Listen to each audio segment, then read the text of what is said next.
Good morning students.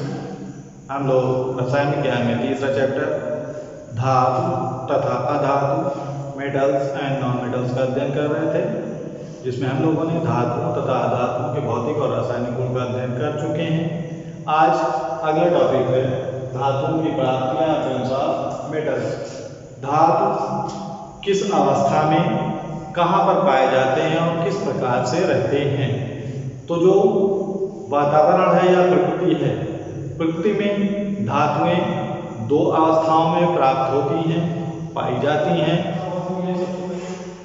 मुक्त अवस्था या स्वतंत्र अवस्था।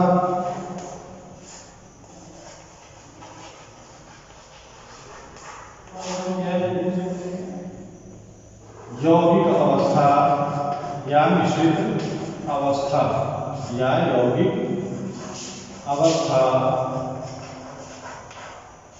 या मिश्रित अवस्था या जिसे संयुक्त अवस्था कहा जाता है। मुक्त अवस्था में जो धातुएं पाई जाती हैं वो बहुत ही कम क्रियाशील होती हैं, यानी वो क्रिया कम करती हैं, जैसे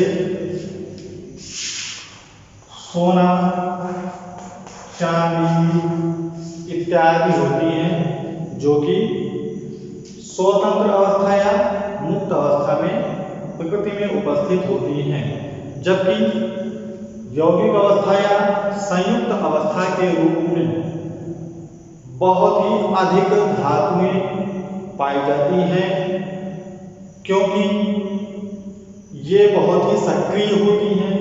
और जब सक्रिय होंगी तो सक्रिय होने के कारण अनेक प्रकार के पदार्थों या तत्वों से मिलकर अनेक प्रकार के यौगिकों का निर्माण कर लेती हैं। संयुक्त अवस्था में जैसे सोडियम है, पोटेशियम है,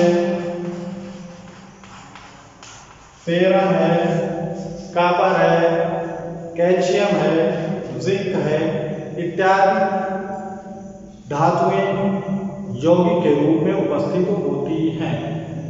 अब यहाँ से एक चीज प्राप्त होती है कि जो भी धातुएं यौगिक अवस्था में प्राप्त होती हैं या पाई जाती हैं, वो किस रूप में प्रकृति में या मिट्टी के अंदर उपस्थित होती हैं। तो उसके लिए अगला टॉपिक है खनिज तथा अयस्क।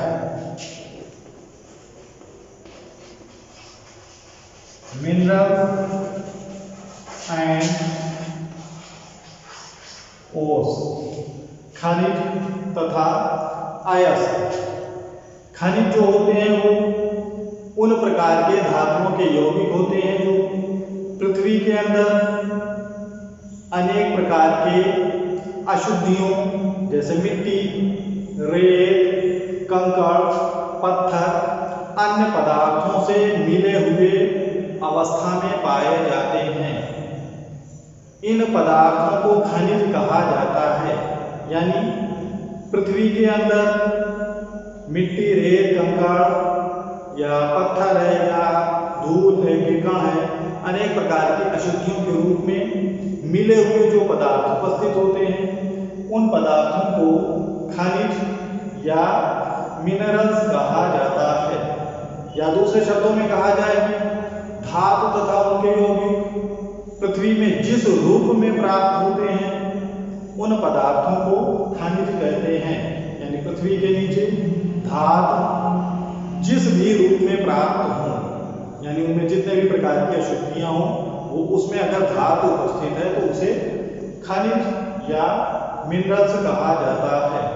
जैसे कॉपर का एक अयस्क होता है, खनिज होता है कॉपर पाइराइट।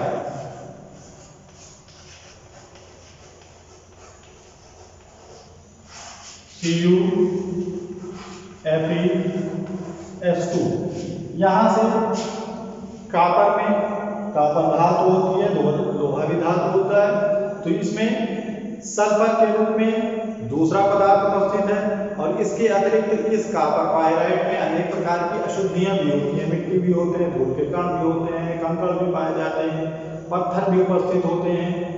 तो ये कॉपर पायराइट पृथ्वी के नीचे जिन अशुद्धियों के साथ मिला हुआ पाया जाता है उसे खनिज कहा जाता है। तो कॉपर का खनिज कॉपर पायराइट होता है, जिसमें कॉपर और फेरम या फिर लोहा धातुएं उपस्थित होती हैं। अगला है अयस्क। प्रकृति में पाए जाने वाले जिस खनिज में पर्याप्त धातु उपस्थित होती है और उनसे धातुएं सरलता से प्राप्त की जा सके उन्हें अयस्क कहा जाता है। जैसे मान लीजिए कॉपर पायराइट है, तो कॉपर पायराइट में कॉपर अधिक मात्रा में, पर्याप्त मात्रा में उपस्थित होती है और इस कॉपर पायराइट से कॉपर को आसानी से निकाला जा सकता है। इसका मतलब कि कॉपर पायराइट जो है उसमें कॉपर के अयस्क उपस्थित होते हैं। इसी प्रकार अन्य भी अयस्क उपस्थित होते हैं पृथ्वी के अंदर खनिज के रूप में, जिसमें से धातुओं को आसानी से निकाला जा सकता है। आज इतना ही, बाकी नेक्स्ट डे। Good bye.